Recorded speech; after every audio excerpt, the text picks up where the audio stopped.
Warahmatullahi wabarakatuh. Selamat malam, teman-teman. Oke, hari ini kita mendatangkan seorang narasumber ya. Beliau adalah konten kreator dari Ngawi Barat ya. Oke, selamat malam, Bapak. Iya, selamat malam Mas. Ya, dengan Bapak siapa?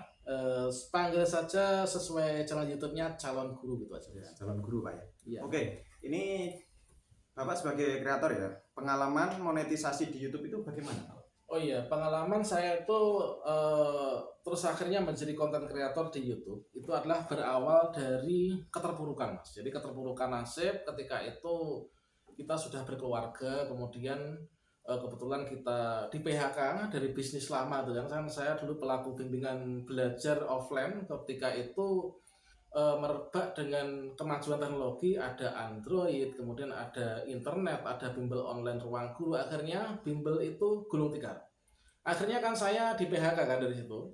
Nah selanjutnya saya ketika itu mencari ide nih, gimana supaya saya tuh tiap bulan itu bisa tetap makan, membeli beras. Makanya di sini saya memutar otak, bagaimanakah caranya untuk ketika usaha saya itu dulunya digulung oleh kemajuan teknologi digital, maka saya tuh berusaha untuk menyesuaikan diri dengan era digital yang datang. Dan akhirnya itu saya setelah sharing dengan teman-teman yang lain, ketika itu saya pernah sharing dengan Mas Yoga Gembul dari Ngawi, kemudian dan banyak juga lah dari Mas Arda yang dulu ya, sekarang masih bertugas di Pol PP, tapi dia juga nyambi menjadi konten kreator di YouTube. Nah, dengan demikian akhirnya alhamdulillah setelah saya tekuni itu bisa menghasilkan dari YouTube tersebut. Untuk pemula ya, Pak ya. Biasanya kan peralatan belum memadai atau dari editing saja belum menguasai, itu bagaimana Pak tipsnya agar teman-teman pemula itu bisa mengikuti jejak Bapak dari awal sampai seperti sekarang? Oh gitu ya ya. Yang pertama terkait tentang alat dulu Mas ya. Jadi alat. Ketika saya dulu mulai untuk konten itu dari alat itu saya juga masih sederhana. Jadi modal saya itu dulu HP Samsung yang masih kentang itu adalah dulu tuh Samsung Galaxy 10S itu adalah sudah bagus tapi sekarang kan sudah menjadi HP kentang ya. Jadi ketika kita menggunakan untuk merekam 10 menit itu sudah habis memorinya itu kan. Nah, jadi kita kalau misalkan peralatan belum punya, ya kita yang penting punya semangat konten dulu. Nah, di sini kita gunakan saja alat seadanya kita, semampunya kita. Jangan sampai kita itu memaksakan diri untuk membeli alat yang mahal-mahal, eh, terus nanti kita malas kontennya itu malah nggak bagus tuh. Jadi yang bagus tuh yang seadanya saja. Misalkan saya punya HP satu nih, jadi HP satu itu karena saya fokus yang konten supaya memorinya nggak penuh, berarti saya manfaatkan HP saya tuh. Karena kalau saya ingin membeli kamera yang lebih bagus, yang lebih mahal, tentunya kan nggak mampu kan. Jadi HP saya itu saya pakai itu saja untuk kamera, kemudian untuk aplikasi-aplikasi yang nggak terpakai itu saya buangin semua. Itu untuk peralatan termasuk mic juga, kalau HP itu kan mikrofon kan sudah masuk ya.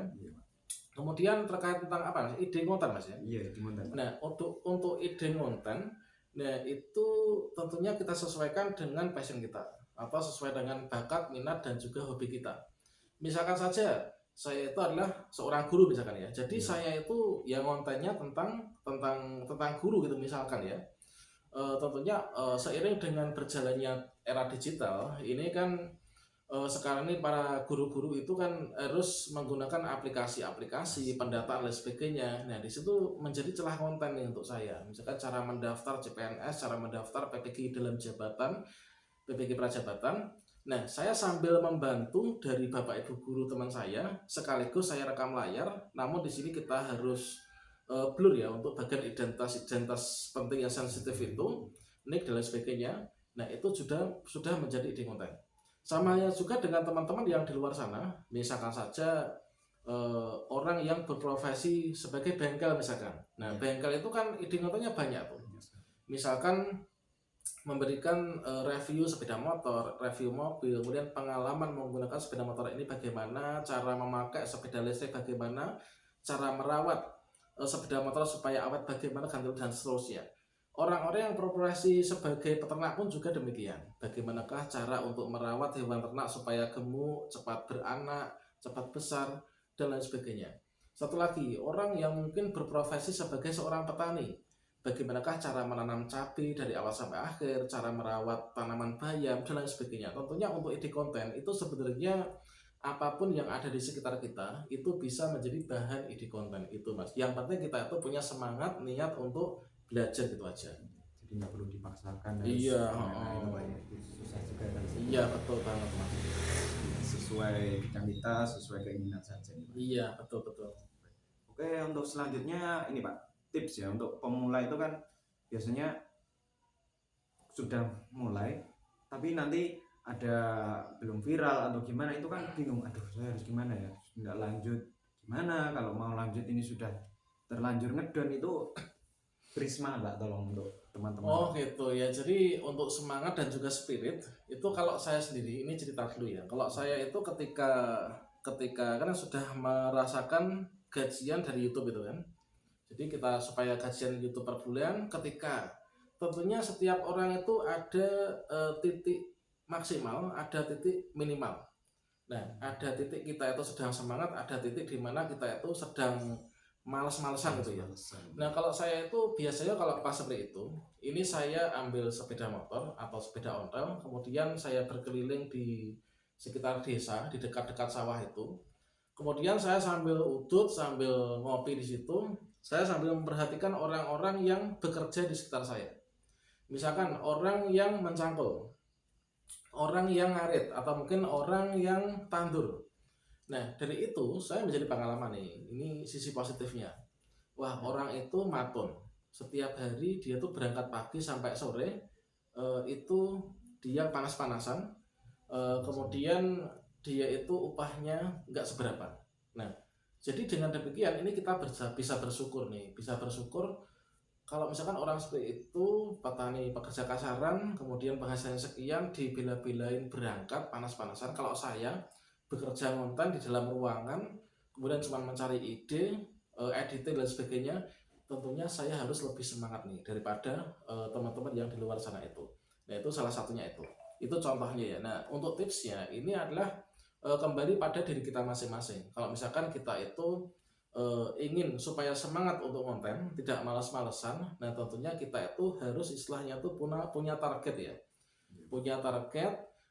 Mungkin di luar sana ada orang yang berpendapat lain mungkin, yaitu hutang dulu ya. Orang kalau punya hutang itu punya angsuran, nanti semangat bekerja. Nah kalau saya tuh tidak. Jadi saya tuh atur target, misalkan dalam waktu 1 tahun target saya tuh harus mendapatkan 100.000 subscriber supaya mendapatkan silver play button. Nah maka saya kan bisa mengkalkulasi nih di analitiknya itu di YouTube Studio Dashboard itu kan dari satu video. Kalau misalkan satu video itu dia itu mendatangkan 10 subscriber.